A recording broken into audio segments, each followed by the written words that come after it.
बिस्मिल्लाहिर्रहमानिर्रहीम। Dear student, class second year, first chapter number 15, homeostasis. पहला topic है homeostasis. तो होम्योस्टैसिस क्या है? बैरूनी माहौल के अंदर तब्दीली आती रहे, लेकिन जो अंदरूनी माहौल है वो एतदाल में रहे, उनके अंदर कोई तब्दीली ना आए, तो उसको हम कहते हैं होम्योस्टैसिस। बैरूनी माहौल के अंदर तब्दीली आती रहे, लेकिन अंदर का जो माहौल है वो एतदाल में रहे, तो उसको हम कहते हैं होम्योस्टैसिस। तो होम्योस्टैसिस क्या चीज है? The protection of internal environment from the harm के harm क्या है? From the harm of fluctuation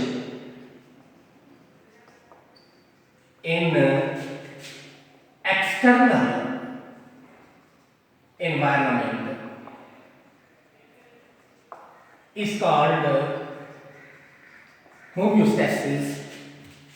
The protection of internal environment के अंदर का जो environment है उनके अंदर तब्दीली ना वो प्रोटेक्ट रहे from the harm of fluctuation।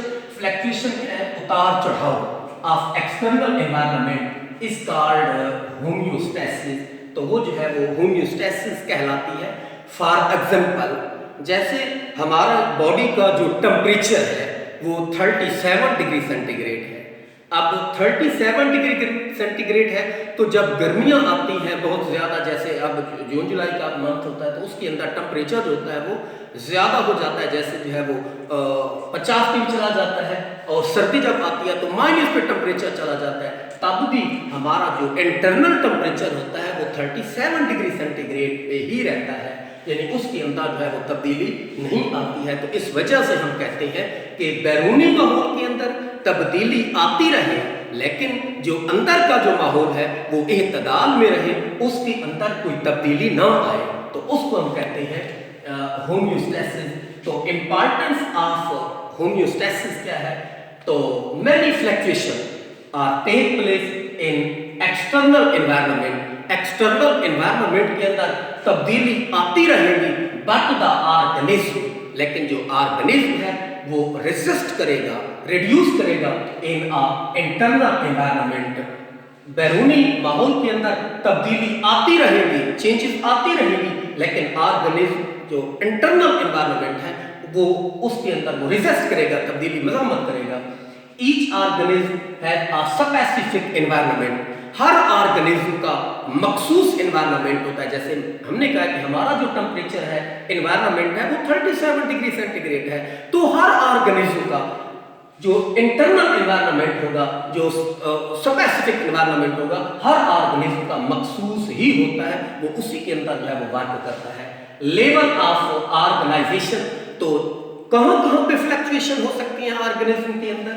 वो सेल लेवल पे हो सकती है, वो टिश्यू लेवल पे हो सकती है, वो ऑर्गन लेवल पे हो सकती है। तो उसके अंदर क्या है कि ऑर्गेनिज्म के अंदर जो है वो तब्दीली आती रहे, बैरूनी माहौल के अंदर तब्दीली आती रहे, एक्सटर्नल एनवायरनमेंट के अंदर तब्दीली आती रहे, but the organism adjust their internal environment. लेकिन जो ऑर्गेनिज्म है वो अपना जो इंटरनल एनवायरनमेंट है वो एडजस्ट करे, उनके अंदर तब्दीली ना लाए।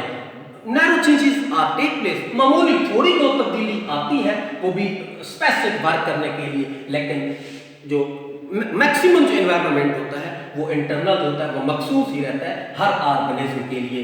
Control at organism level, organism level के अंदर कंट्रोल कैसे होता है? तो होम्योस्टैसिस फ्लक्चुएशन जो होती है वो इंटरनल एनवायरनमेंट 3 कंपोनेंट पे जो है वो इफेक्ट कर रही होती है। नंबर 1 ऑस्मो रेगुलेशन है, एक्सक्रीशन है और थर्मो रेगुलेशन है, यानी वो 3 कंपोनेंट कौन कौन से हैं? नंबर 1 किसके अंदर वो तब्दीली करते हैं? वाटर के अंदर करते हैं, सॉल्यूट के अंदर करते हैं और टेम्परेचर के अंदर। तो ऑस्मो रेगुलेशन क्या है? the maintenance of water and salt balance in the body.